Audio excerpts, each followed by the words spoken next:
certified most accurate. Now your TV5 first alert forecast. Well, heavy rain is moving into mid-Michigan this evening, and we are already starting to see some of the effects of that in the form of wet roadways mostly at this time. But we do have more of that heavy rain continuing to move our way. We're going to have a pretty busy and wet evening and beginning to our overnight hours.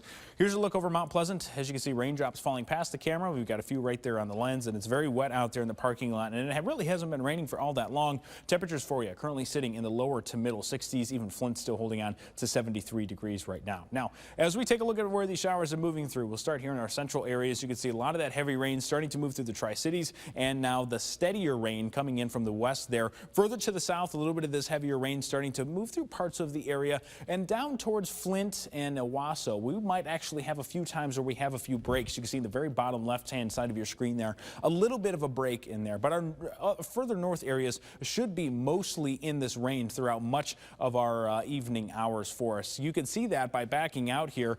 We've got a whole heck of a lot of rain across the Lake Michigan, and that's going to be moving into our area over the rest of our evening and going into the beginning of the overnight hours. You can see that on the hour by hour, just continuing to march through the evening, this continuous heavy rains, very similar to something we would see as far as a quick hitting heavy snowstorm during the winter months or even some of our spring rains, but usually they don't move through as fast as this one is, and we're going to get a lot of rain very quickly because in the grand scheme of things, we could be mostly done with this heavier rain only a couple of hours after midnight. So it's going to come through pretty quick for us. And we're looking at, again, the heaviest rain near and south of the Saginaw Bay. In general, we're looking at about 1 inch to 2 inches for the heaviest hit areas. And right now, I think the heaviest hit areas will be near I-69, maybe a touch just to the north, basically near Flint, Lapeer, and Owasso to between there and the Elma-Saginaw-Carroll line. I think that's where the heaviest rain will be for us. And because of that heavy rain, we do have a flood watch. Your county's highlighted right here in green, and that's for the thumb,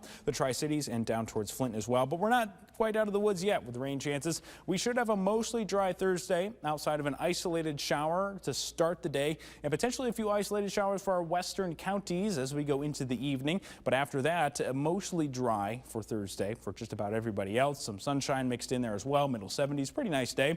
But as we go towards the end of the week and into the weekend and even into next week, we'll have more rain chances coming to mid-Michigan. Stay with WNEM TV5 on air, on the go, and online for more news and weather updates.